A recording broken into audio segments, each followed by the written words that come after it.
At the end of a 280-kilometer week under the scorching Tokyo sun and entirely solo, I'll be attempting to smash my 10k PB and go under 29 minutes for the first time. What could possibly go wrong? But before we hit the track to dance with the lactic sniper, let's study the fine art of the reverse taper and see how not to prepare for a race.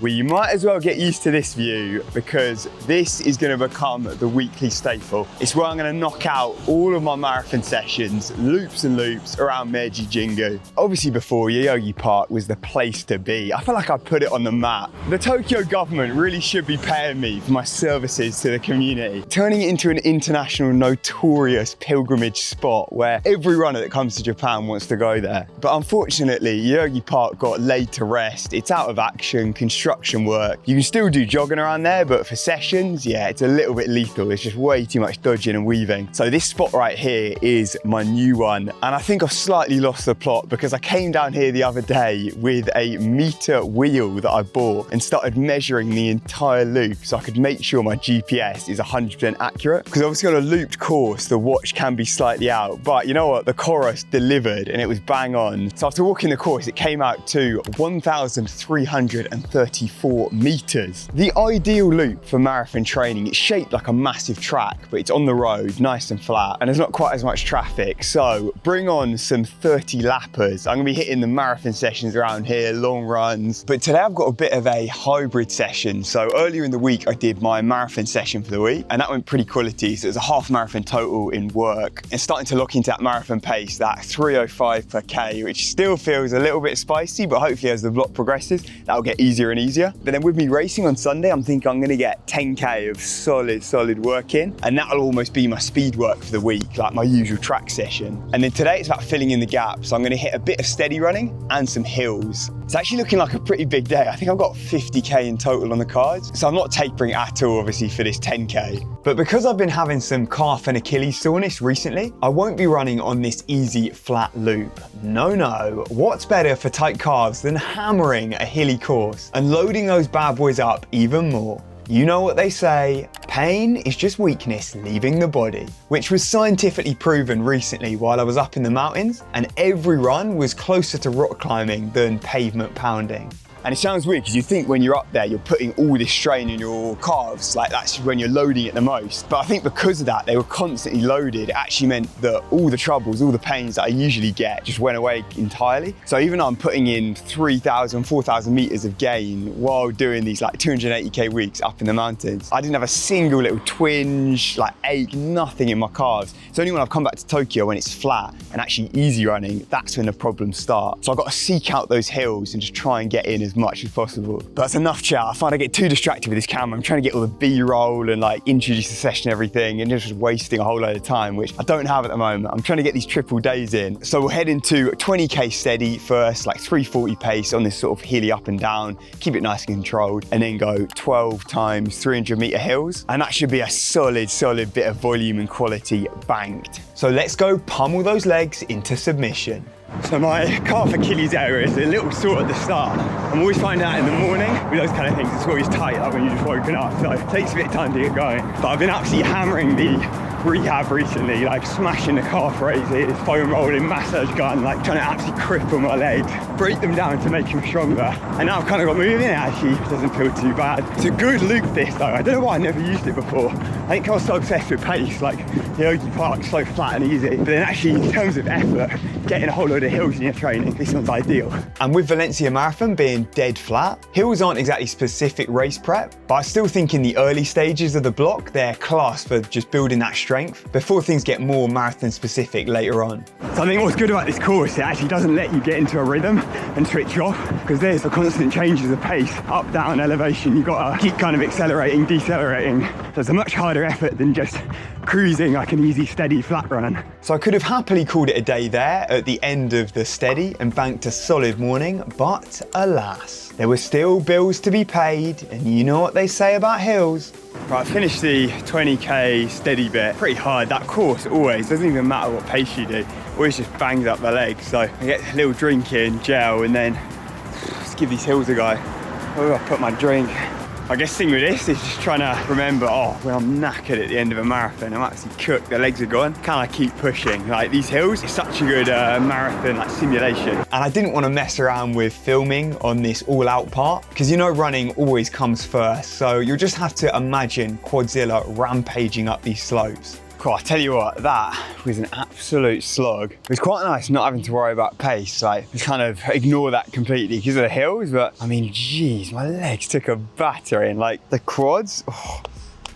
I was kind of thinking when I was doing it, oh, because of this 10K time trial on the weekend, I was like, I don't want to absolutely kill myself with this session. So maybe have a little bit of a lighter one, because like hills, obviously it's hard effort when you're doing it, but the damage isn't usually too bad after, like when you're running uphill. I kind of underestimated that there's tons of downhill, which just muller your quads, like the thunder thighs get battered. So I guess the hill sprints alone would have been all right, but because of that 20K steady before it, man, I was just cooked going into those hill sprints. So proper slog just getting them done. But yeah, I managed to get 12 of them, 300-meter hill sprints, solid shift, couple days easy running, just a few little 40K recovery days, and then we'll hit this time trial. So it's a bit of a joke that my down day between sessions is still 40K, and I've long forgotten what fresh legs actually feel like, but it's all part of the marathon block fun. And another part, as I mentioned, is the endless loops. And since measuring that course with the meter wheel, I've been comparing it to what my chorus says for these sessions, and it's been nailing the distance every time. So it's good to know that I can trust the GPS data and know that all the splits from here are going to be fully accurate, because for this whole block, I'm trying to lock into that 3:05 pace. So that's what I need to average for each kilometer to hit my target marathon pace. And all the sessions are basically built around that. So I always have my watch set to dual frequency mode for that Marathon Monk precision. It's the most powerful and accurate satellite mode available, so even in the urban jungle of Tokyo where there's skyscrapers everywhere, those are usually a nightmare for GPS, but with the Coros, it's no problemo. And then actually later in the vid, you'll see me put the track mode to use, because again, I can't have any GPS inflation there. So if you're a fellow running nerd, then you can pick up the best watch in the business with the link down below and get a free Coros watch band or arm sleeves with the code RAN2JAPAN.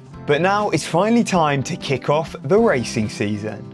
So we've got a big day today. I've got my first track 10K in probably about 5 years. In fact, it's my first track race completely since even coming to Japan. So I'm gonna be ripping a little bit of speed today, but I basically had the option. So it's this Tokai distance race. There's actually loads of very good runners that go there. They've got a mix of like 1500, 3K, 5K, 10K, like all the shebang. But I had a tough call to make because they have the unofficial race and the official one. And so all the best runners, to get like an official PB, they'll do the official race, obviously. The issue with that is you have to wear spikes, which for me is my absolute kryptonite. That's just a torn calf waiting to happen. So I made the call in the end to enter the unofficial one, which they've decided to put bang in the middle of the day as well. So it's going to be 28 degrees when I'm running. Broad day, sunlight, it's not optimum conditions, and I'll probably be solo entirely. So if I was looking at it purely from a performance point of view, the official race would obviously be a better option. But I've had to just put my ego to the side. I'm not here to try and run my absolute full potential. I'm just trying to get a fitness check. This is a time trial at the end of the day. And so I don't literally need to run a 28:30, which I think I'm in about that shape at the moment for 10K. I just need to know that I'm capable of that. And all this is just ticking the speed box off, knowing that I've got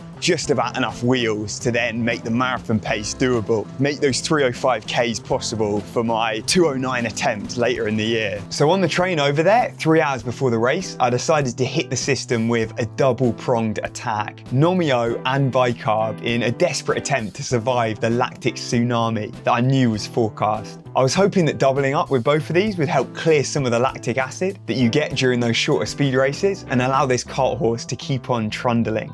Right, I've arrived at the track. I'm not gonna lie, it's bloody boiling and there's absolutely no shade. So, don't know, we might need to adjust the goals a little bit. You see here, it looks class though, the track. But yeah, completely out in the open. It's like 28 degrees at the moment. And I think in my race, there's only maybe like 10 people or so. I was looking at yesterday, the 5,000 meters is actually stacked. Like Suguro Osako, 2:05 marathoner, he was running. For my one, I don't know, maybe I've made a little rookie error there. I should have tried to just do the official one, run tonight, because at least then it would be cooler, like no sun. But this is probably the hardest conditions you can get. I mean, even just walking on, I'm sweating. So Yes, could get messy. Oh geez, and with those words, I may have just sealed my fate. So half the field had clearly took one look at the forecast and thought, yeah, I don't fancy that, which was probably the sensible move, but in the end we only had 6 starters, and just wait until you see how many actually finished. So I hit the front immediately and decided I might as well just go for the original plan of 29 flat, which meant going through the first K in 2:54. But it was at this moment I realised I had indeed fucked up. The sun was already taking its toll and I was fighting a losing battle. The runner in second place, who we'll actually chat to later, he's a 29:42 10K runner, but he was taking it much more conservative in the conditions. So I was just completely on my own and it turned into a deceleration run where I desperately tried to cling on to sub 3-minute Ks. But by the 3K point, I could feel the heat stroke taking over and the pearly gates awaiting me. So to avoid another Tokyo Marathon-esque medical tent incident, I decided to tap out at 5K in 15:03, save myself for another day, or even the same day, as you'll see at the end of the video, where the resurrection is remarkable. I realised almost straight away it's just going to be way too hot, so like it just actually became dangerous. So I called it at like 5K, decided later I'm going to hit the track like when the sun's cooled down, just do a time trial instead. I think like once the sun's gone it should be much easier, but yeah, absolutely boiling. There's just no point in even trying today. Japan is a joke. So of the 12 entries, there were a grand total of 3 finishers. It's impressive stuff. I was joined in my warm down though by the runner who was in second place, but ended up as a fellow DNF brother. And it turns out he'll be one of my rivals in the upcoming Kanazawa Marathon, which I'll be racing, and he could be standing in the way of my first marathon victory in Japan. まず、少し自己紹介してください。自己紹介。そう、日本語大丈夫です。日本語、大丈夫。そう。金沢マラソン、ジェイクと一緒に走ります。はい。池澤って言います。はい、頑張りましょう。頑張りましょう。今日、2人 DNF ですね。やばい。やばい。いや、今日無理だと思います。本当に暑すぎる。さあ、次のレース、金沢マラソン。金沢。で、目標は何ですか？目標はもう優勝です。優勝。ライブで。ライブです。楽しみです。楽しみ。自己ベストは何分ですか？自己ベストは2時間18分21秒。おお、すごい。去年 JP さん優勝でした。タイムは何分ぐらい？ JP さんは確か2時間18分台で優勝している。おお、ナイスレベル。初めてですね。初めて。そう。いや、2人初めて金沢マラソンですけど、実は、今年旅行のため金沢行きました。おお、いや、すでにめっちゃ綺麗な場所。本当に。そう。兼六園とか。いや、金沢で頑張りましょう。頑張りましょう。DNF じゃない。いや、涼しいといいな。涼しいといいな。いや、本当に。お疲れ様でした。お疲れ様です。So we'll catch up again in the Kanazawa race video coming soon, but for now I just had to refuel with a quick udon lunch and then head back to base to regroup before re-entering the battlefield. So I'm back at the crib now trying to regroup before round 2. So I'm going to hit up the track in a little bit. I'm just zapping my legs at the moment with the massage machine, trying to get the quads a little loose. Actually, my legs felt pretty fresh earlier. Like I was just absolutely exhausted. The sun is brutal. I find it hits me so badly. So even the fact that I could roll a 15:03, I think it was for that 5K, pretty solid in the heat. But that's enough stalling. It's now an Arctic 26 degrees and the track is calling once again. All right, I made it down to the tracks, feeling a whole lot cooler now. The sun started dipping, you see over there.